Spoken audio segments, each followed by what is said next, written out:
Welcome to the Sports Anonymous Show, where the stars discuss the shine. Right here today, we have a new, fresh episode representing Dallas, Texas. My man, all the way from Irving, Texas, being able to spend time all over the Metroplex. We have a very, very special guest in the building today.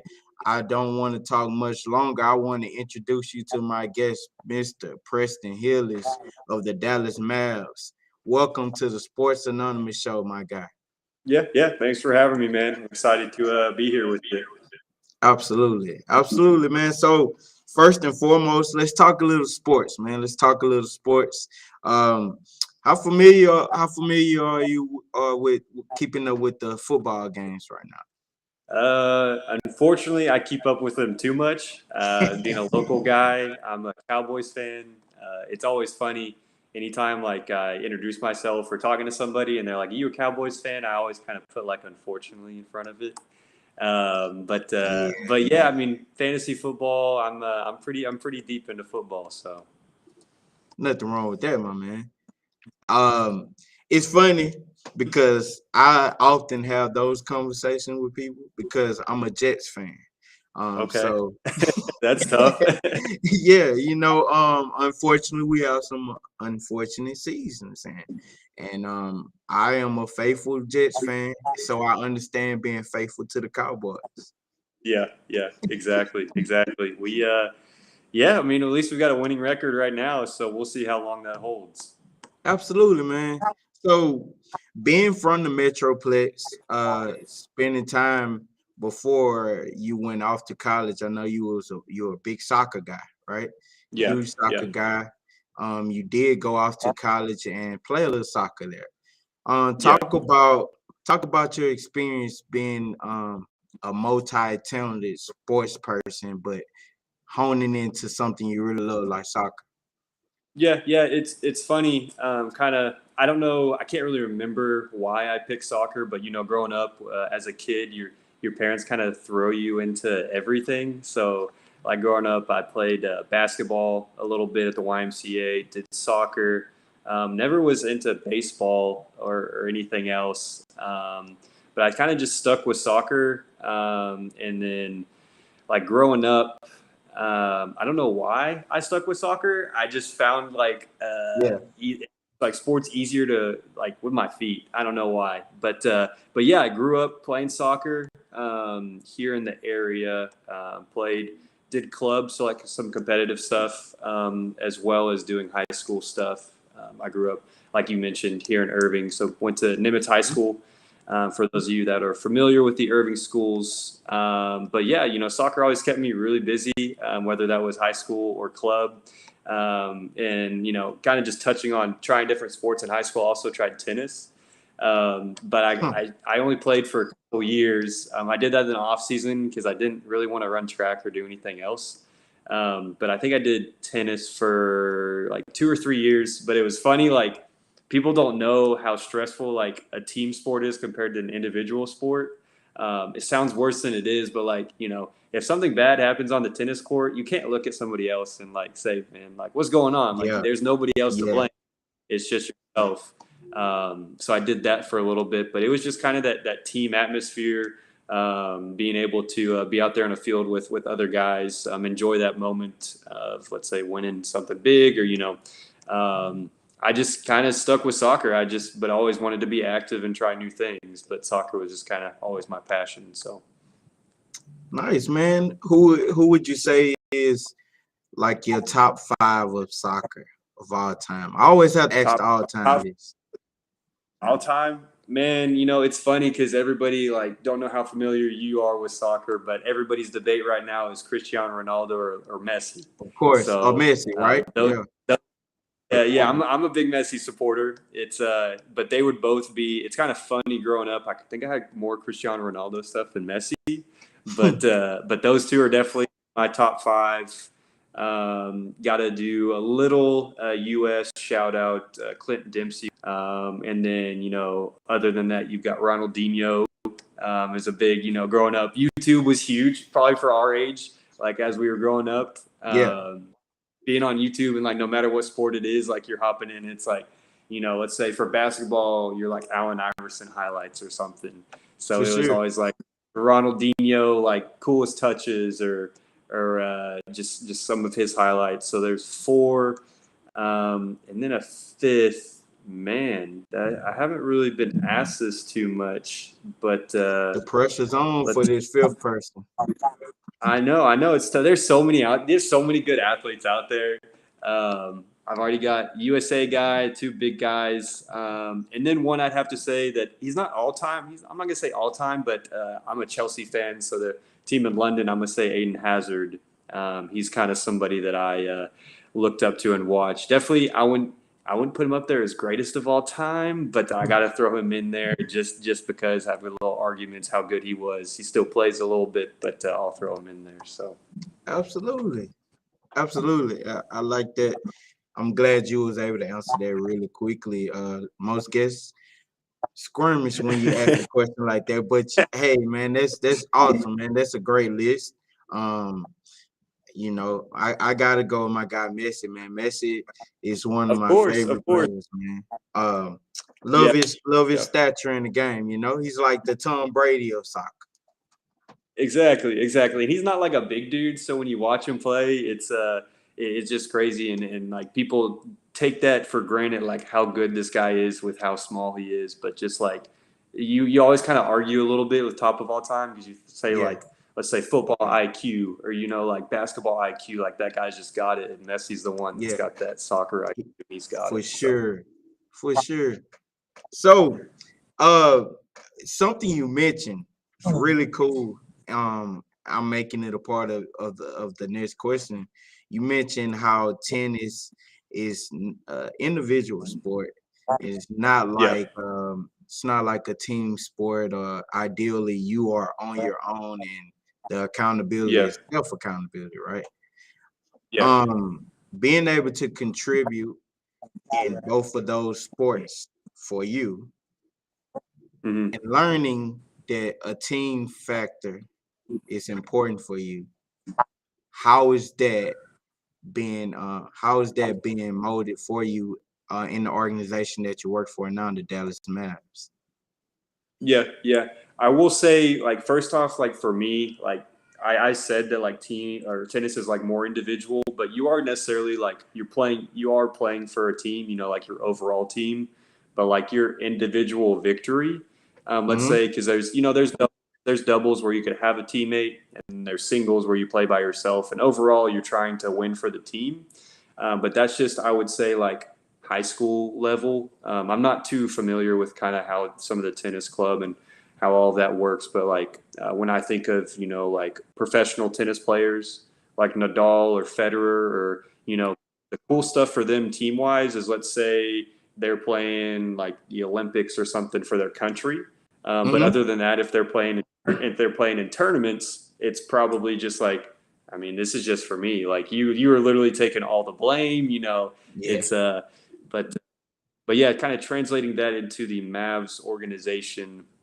I have only been with the Mavs for a couple months, but the culture and team there since being there has been awesome. I also want to recognize a little bit Sent Marshall, who's the CEO, who has been over at the Mavs here recently. I want to say for about 4 years now. But she promotes just that team atmosphere, and I think that team atmosphere attributes to like being able to ask people questions no matter what the situation is. Like there's no dumb question. If there's something you don't know, you want to feel like you've got that trust with your neighbor. Like, hey man, they're not going to grill me for maybe something I don't know. There's no dumb question. But it's really just everybody keeping each other motivated. Season's about to start here in a few weeks. Yeah. But just being able to ask questions, being able to feel comfortable at work, and actually enjoying it. Getting it's nice to not just be in the office all the time, head in the computer. You can maybe have a side conversation every now and then and keep the laughs going, and you Yeah. actually motivated. So So it's like going to work and truly enjoying it. It's not really work because you enjoy it, right? exactly 100%. 100%. Absolutely. Preston, man, you've been doing great with these questions. At this moment in time, we like to transition in something we call this or that. Have you ever heard of this game before? I have not, so I'm interested to see what's about to happen. Absolutely. So there will be two questions. In one, it'll be of your choosing, one being the best for you. After answering that question, I would truly like if you give an explanation of why, possibly. Ready to play? Yeah. All right. Yeah, let's see how Uh, this goes. first, the first question is playlist or podcast? Ooh, playlist. Playlist. And I then like you it. want me to go ahead and just start saying why Yeah, tell playlist? me why. Mm-hmm. Playlist. Reason I chose it, I'm thinking like music playlist. It's funny. I will throw this out there. All my buddies, everybody that I've grown up with, gives me a hard time. Being from Texas, Yeah. I'm not a big fan of country music. So like, it's funny. Like I'm a hip hop guy. I'm a rap guy. Just being in sports, like something that's gonna Yeah. hype me up. I'm not throwing on a country song before a game. But playlist, I think I would say I'm a big music guy, and playlist because no matter what mood you're in, you've got a certain song or certain few songs that you can play during that time. For So like sure. if before a game, you probably got your hype workout playlist. If you're just kind of maybe chilling at the house, doing something, cleaning up around the house, you can put on like a chill playlist. So I don't know. Podcast is just kind of, I don't know. Maybe I'm driving on a road trip, but when I'm in the car on a road trip, I'm still listening to music. It's just way better and kind of like that escape a little bit. So All right. Great answer. Great answer. Here's a new. Um, so the new iPhone just dropped, the iPhone 14, right? yeah. At this point, they're all the same phone. But the new iPhone just dropped. Would you prefer new phone or new clothes? Are you that type of guy? Oh, these are good questions, man. Uh, New clothes. Does this like I'm talking like are you asking or saying like shoes and all that, or are we just talking like specific like Um, just in specific. Like if it came down to it, at the end of the day, would you prefer to go and buy that new iPhone, or would you prefer to go and get some new clothes? new clothes? New clothes 100%. I think I'm gonna go ahead and myself lump in get shoes there. I'm not a big sneakerhead. I mean, I like to say I'm a sneakerhead. I got some decent kicks. My buddy's got some good kicks. I actually just got some new Jordan 6s, I think, from a buddy that Nice. I still rock for work. And especially for work, that can translate into, over the phone, like kind of in public, you look like if you look good, you feel good. So, like having those new pair of clothes or new pair of shoes, that's, I would take that over like having to pull out, one of these out of your pocket or something. Absolutely. Absolutely. All right, we're getting ready to turn it up a little bit. Um, these one provide a little deeper thought. Okay. All right. Would you prefer in your life love or money? Dang, okay. It's a little different. Uh, I'd probably go love. I'm not a softie, but I'm for sure a mama's boy. But always been a loyal guy. I think when you can find your happiness a lot easier in love than money. I think I forgot there's some quote or there's an interview with somebody a while back, a big name that he just went into depth on like money didn't really buy happiness. No matter how much money he had, he never felt like truly fulfilled and happy. So that's why I'd probably go with love. So Okay. All right. Now these are my last two. This is okay. one of my favorite ones to ask. I love to hear perspective. I like how you just let it go. You just released that deep breath. You ready? Yeah, let's see it. Provide a little thought for you. Uh-oh. at the end of your life, would you prefer to be cherished forever or respected and remembered?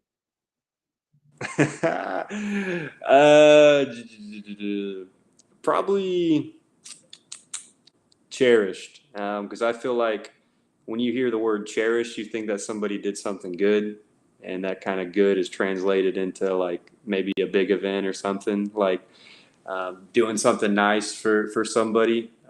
I kind of relate this question a little bit. I'm gonna relate this back to sports, but like I was captain a little bit in college, and whenever we had our meetings before the season started, me and the other guy that was captain, the coach was like, I forgot what he said, but basically to the effect of like, do you want to be respected or liked as a captain?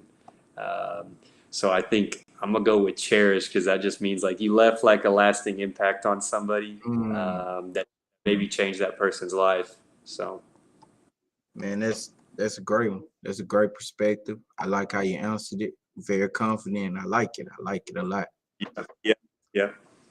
And so you work for an organization that's very prominent, that's very Mhm. respected in the industry.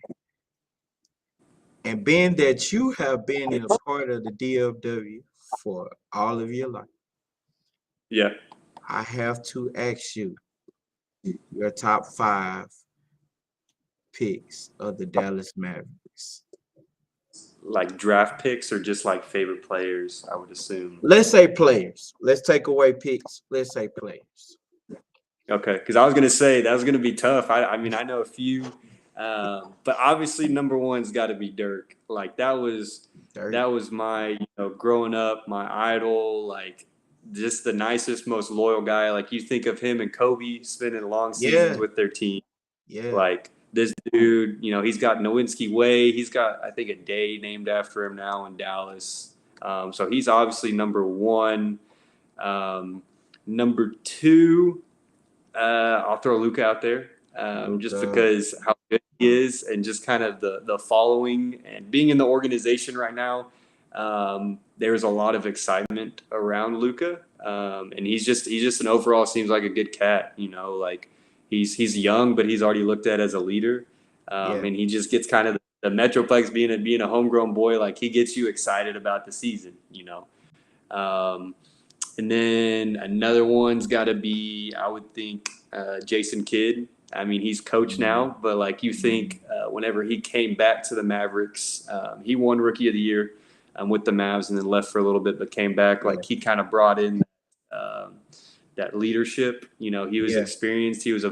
Wasn't young anymore, but like you think of like I mentioned earlier about the Messi and having like soccer IQ. Like he's got that basketball IQ where he just was in the right spots, made the right Yeah. passes. Yeah. Number so he's up there 3. Number 4's got to be Jason Jet Terry. I Okay. liked him. It's, growing up, like you would see him. Whenever he made a 3, run down the court and like put his arms out like wings. He also was. I actually met him once when I was younger. Me and my buddies were flying to Michigan. I always tell this story. It's funny, but me and my buddy were flying to Michigan. We were young. I don't have the picture anymore. It was when flip phones were out. But I saw this guy who looked really familiar, and he was buying like Beats from. If you've ever been to the airport, or for those listening that've been to the airport, they've got like Best Buy kiosks where you can buy like headphones or anything out of it. So I saw this guy who looked familiar was buying Beats out of it, and my buddy wasn't a big basketball fan. So I was like, "Dude, that's Jason Terry." He's like, "Man, who is that?" And I was like, "That's Jason Terry." He's like, "Well, we didn't have a phone we could look up real quick." And he was like, "Well, what are you gonna do?" I was like, "I think I'm just gonna go up and like say hi or something. Like I don't know what to do." But anyways, he walked off, and I ran over to him. I was young. I forgot what age I was, but I was like, "Hey, Jet, like."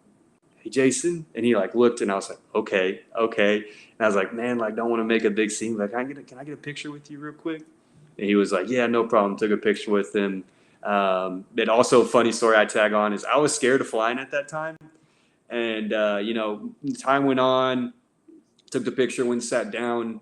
Was getting on the plane, and I actually passed him on our plane. He was sitting first class, but at that point, it sounds bad, but kind of funny. I was like, I don't think this plane's going down because we got a Dallas Maverick on our flight.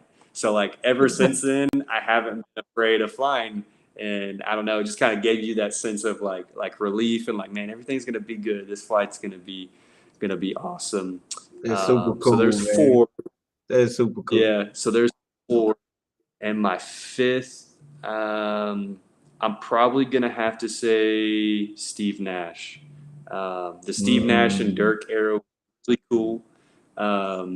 But I remember being at one of the games. I can't remember which game it was, but he made that half court shot. I think it was like a buzzer beater at halftime. I don't even think it was a game winner, but just going crazy. I'll put a slash there. I'll put Steve Nash and Michael Finley, like that kind of era right there. They all go hand in hand. Because yeah, exactly, because they gave us hope as Mavs fans, because they were good players.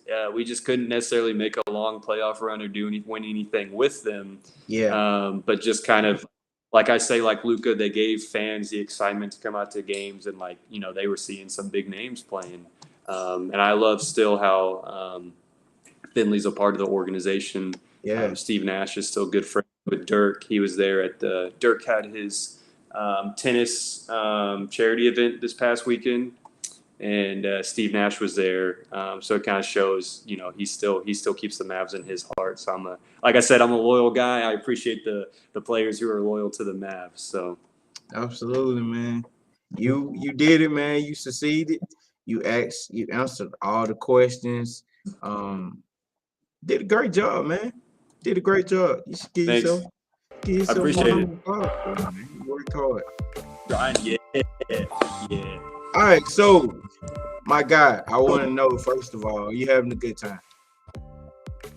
Of course. This is the first time I've done this. I don't know, for those listening, like I was asking him so many questions. I was a little nervous before. I'm like, man, what are you gonna ask me? Like, I've never done this before. So this was pretty cool. So Man, I appreciate it.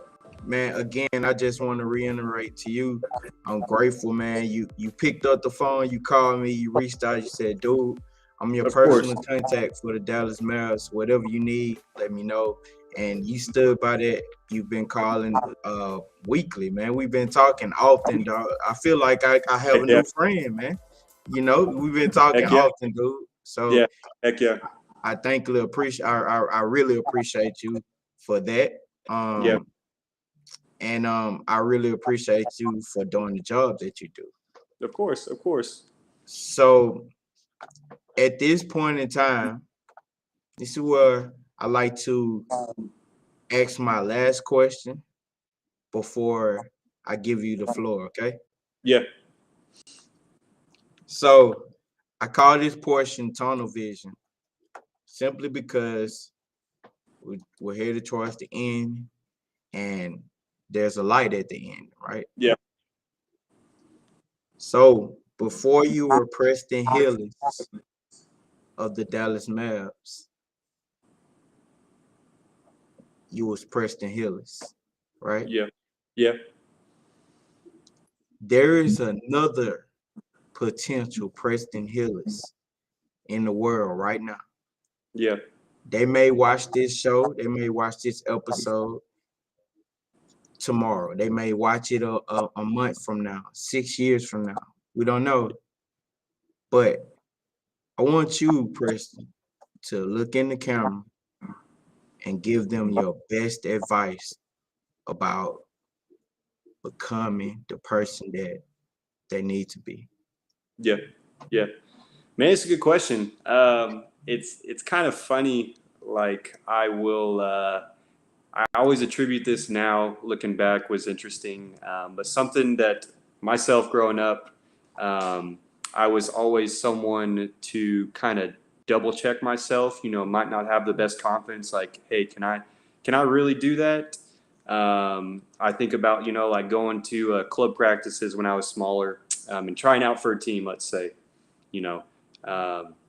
and I would get there. I couldn't drive at the time, so I think my dad would take me most of the time. But we'd get there to practice, and kind of for that split second before you do something, you'd kind of tell yourself, man, I don't think if I'm cut out for this, or I don't think I can do this. So I would tell people out there listening, like, you can for sure do whatever you put your mind to. There's a reason you're in that position. we haven't gone into much detail on how I started working for the Mavs. Yes, please. I actually interviewed for this position about 2 years ago and didn't get the job. But the interesting part about that, kind of what I'm relaying to this story is, whenever I sat in the first interview session, it was a group interview, and I kind of told myself, like, for some reason, I was like, I don't think, maybe I'm not cut out for this. There's a lot of other candidates in this room that are very well qualified, and for some reason, I would just told myself, like, man, I'm going to enjoy this, but I don't really think I'm going to get the job. And then looking back on it 2 years later, whenever I now had the position, it was like, man, I should have never probably put that in my head. I should have just been myself, confident, and going into it. So for those out there that are maybe stepping into a new position, this is sports podcast or talking about sports a little bit. So let's say you're going to try out for a new team or something. Like there's a reason you're at that tryout or interview, and just be confident in yourself. Show them what you can really do. So. Absolutely, man. It's been another great episode of the Sports Anonymous show. We have my guy Peyton Hillis on. Preston, man, dude, you have a great story. I love your energy, man. And appreciate that. Man, I mean, hey, if your energy is anything like the Mavs are gonna be this year, I see great things coming, man. Yeah. I don't know. It's always like I've been a big proponent. Just how my family has got it from a lot of them, like my dad especially, my mom. They do anything for somebody to be able to impact somebody's life. Like when I was in college, I volunteered in the summers, and me and some buddies in sports, you couldn't really work too much just because of how busy we were with practice. But we volunteered at the Boys and Girls Club in Abilene. And that was always the coolest thing for me, is just going up there and spending time with kids and like leaving there and thinking like, man, I really was a difference in somebody's life today. And I always want to be that resource for somebody.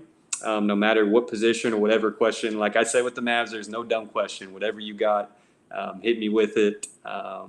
If there's not, an answer I can give you, or at least I'll try to find somebody else that can give you that answer. So. For sure, man. Hey, man, thank you for coming on. We're grateful to have you. We thank you for your work that you're doing in the community. It's not overlooked. Continue to do what you're doing.